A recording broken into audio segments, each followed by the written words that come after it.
Wolverine. You're damn straight it is. Disney brought him back. They're gonna make him do this till he's 90. We always knew we were in for a wild ride with the long-awaited Deadpool and Wolverine, especially since both characters were making their grand entrance into the MCU.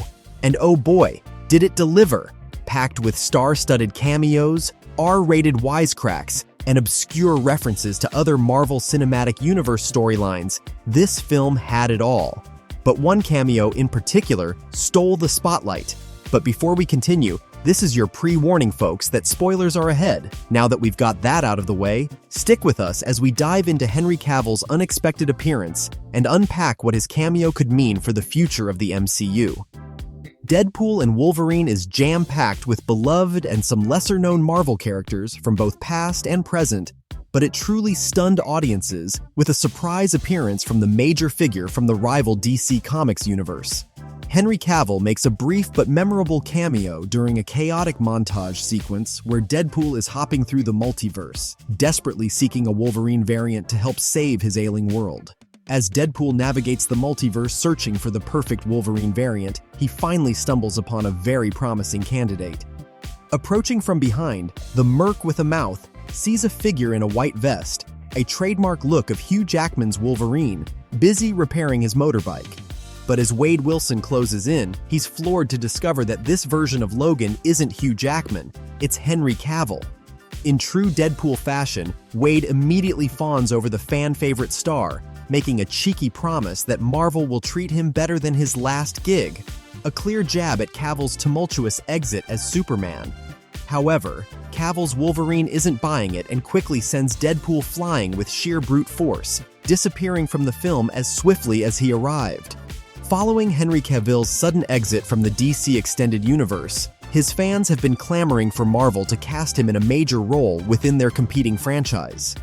His appearance in Deadpool and Wolverine is bound to thrill audiences, but it's important to remember that it might not signal anything significant for the MCU's future. This could very well be the last time we see Cavill as Wolverine. A similar situation occurred with John Krasinski's surprise cameo in Doctor Strange in the Multiverse of Madness, where he played Reed Richards, aka Mr. Fantastic, in an alternate reality. This stunt casting was a nod to fans campaigning for Krasinski and his real-life wife, Emily Blunt, to join the MCU as Mr. Fantastic and the Invisible Woman. While Marvel satisfied fans' curiosity by having Krasinski suit up, they ultimately chose a different direction for the upcoming Fantastic Four movie, casting The Last of Us star Pedro Pascal as Mr. Fantastic instead. We suspect something similar might be happening here. Although some fans are keen on Cavill taking over as Wolverine after Jackman retires, again, Kevin Feige will likely want to take the character in a new direction of his own choosing. While Henry Cavill may steal the spotlight, he's not the only noteworthy Wolverine variant in this sequence. Some other Wolverines we got to see were: first appearance, Wolverine.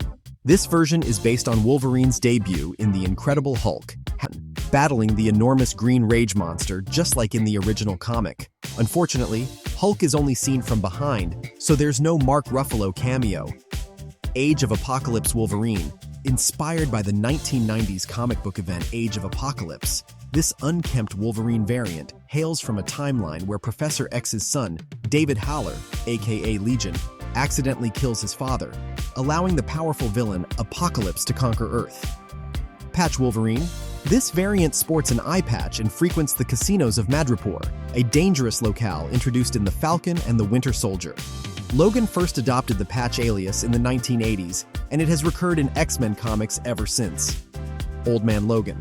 While the 2017 movie Logan was an interpretation of the acclaimed Old Man Logan storyline, this sequence offers a more direct translation from comic book panel to screen, complete with a cowboy hat.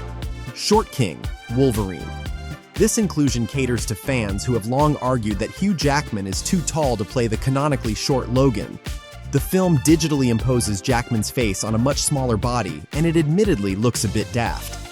So as much as fans loved seeing Cavill's Wolverine cameo, the odds of him sticking around as the permanent Wolverine are pretty slim, for one simple reason: Hugh Jackman is still very much in the picture by the end of Deadpool and Wolverine. The film even jokes about how Disney will keep Jackman in the role until he's 90, and it's only half a joke.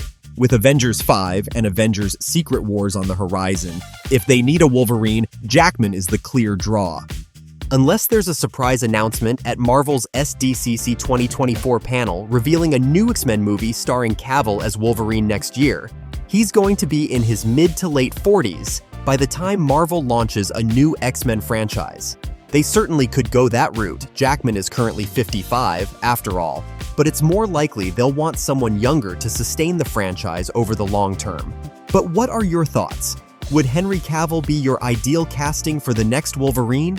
Or is there someone else you'd want to see follow in Hugh Jackman's footsteps? Let us know your thoughts in the comments.